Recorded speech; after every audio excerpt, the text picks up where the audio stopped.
The World Science Forum is underway in Cape Town this week. It is the first time that the event is being hosted on the African continent. The premier conference for policymakers, scientists and environmentalists happens this year under the theme Science for Social Justice. For more on this, let's go live to Cape Town. Bring in our reporter Natalie Malgas, who's at the Cape Town International Convention Centre. Natalie, good to see you. What can we expect from this year's edition of the forum? Timbukile, I think what's quite interesting about this conference, often we think conferences hosted in venues like the CTICC, surrounded by policymakers and scientists, is highbrow and a little difficult to understand. But what we can look forward to over the next 3 days at least is really unpacking the work that happens in laboratories, the work that's happening in universities, on campuses across the African continent, and how they relate to the everyday experiences of the ordinary South African, or even broader, the lived experience of people on the continent. This is an event that takes place every 2 years, but for the first time it's being hosted here on the African continent and on the southernmost tip, no less. I'm actually joined by one of the chief directors, Mampay Chaba, to elaborate a little further on what we can expect over the next few days. Ma'am, what is the purpose of converging and bringing together the foremost science minds and policymakers from across the globe?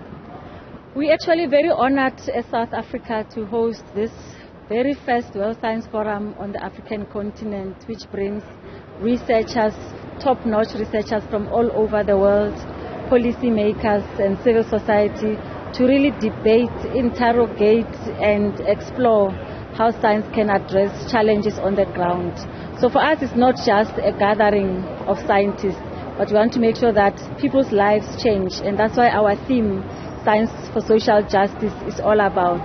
So we will unpack the subtopics that are related to science for social justice over the 5 days and really call scientists, policymakers to action to do something about the social injustices using science. Considering some of the commitments made at COP27, the topic right now globally is how do we fight climate change and all those related issues. What role does science and the global science fraternity play in combating social issues, social injustices, for example? So one of our subtopics for this science forum is science for climate justice, because there is so much injustice that we're experiencing because of climate change. A lot of the developing countries are where they are because they have used coal as a source of energy. But now when it's Africa's turn or developing countries' turn to develop, we are told that we need to use clean energy. So we understand the impacts of harming the environment, and we really want to work with the global science society to address those issues. But there are some injustices related to climate change.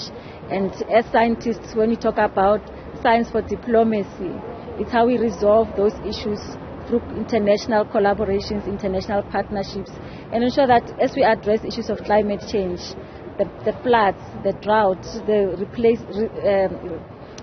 displacement of people, that we also consider how countries that have developed have contributed to where we are today, and how we can collectively take accountability, responsibility, and address those issues together. So some of those issues will be debated here the course of this week. We also know that health will be on discussion here. We've just come out of a global health crisis, and was the first time almost that we saw scientists and the work being done in labs result in big wins in real time when we think at the speed at which vaccines became available. What were some of the lessons from the COVID pandemic, and how much of that will be fleshed out at this conference? I think for South Africa, we came out very confident that we have capable scientists. When we discovered the Omicron virus, being the first in the world to discover that, it was because of the investments that government had put into developing our science system.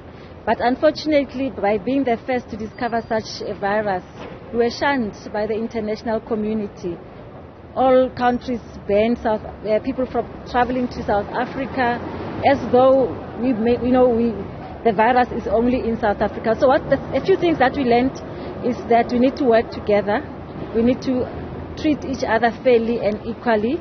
The issues of vaccine nationalization or nationalism came to the forefront. Countries look out for their own interests. But if we address science as a solution for public good, not just for my country or your country, then we're able, as a collective, to address those issues. So those are some of the lessons that we learned from COVID. Ma'am, we can't have a discussion about science and not talk about the issue of representation, especially a science conference being held on the African continent. The subject at school level, at university level, isn't one that's a hot favorite among African students. How far in terms of bringing up the numbers, in terms of the representation of women and black scientists, where are we? And will that be a conversation point this week? Yes, certainly. And as part of hosting this forum, we wanted it to be inclusive. So we have over 350 sponsored delegates, and we wanted to make sure that they are young, they are women, they are from Africa, so that they can have a voice in the conference as well. You know, when you look at issues of science, when from a perspective that is not yours, sometimes you are blinded from seeing other people's perspectives. So we wanted to bring all of those views into the discussion. So certainly issues of inclusivity will be discussed. We have quite a number of sessions that talk about science and gender, the youth in science, and also how we support each other as mentorships programs in science. But just to mention a few things also, we're currently hosting a STEM boot camp for the youth at the University of the Western Cape. It's attended by 250 learners of the ages between 16 and 17. They will be designing robots, being exposed to issues of artificial intelligence. They will be here during the closing of the forum to showcase some of the work that they have done. But we don't want it to be a hit and run, you know. So we're working with the Western Cape Education Department and other partners to ensure that even beyond the conference, these programs continue to be implemented in schools. Thank you very much, Director Mampage Shaba there, Tembikile, talking about what's expected at this conference here at the CTICC in Cape Town this week. Natalie, thank you very much for that update from Cape Town. We'll have more news for you in a moment.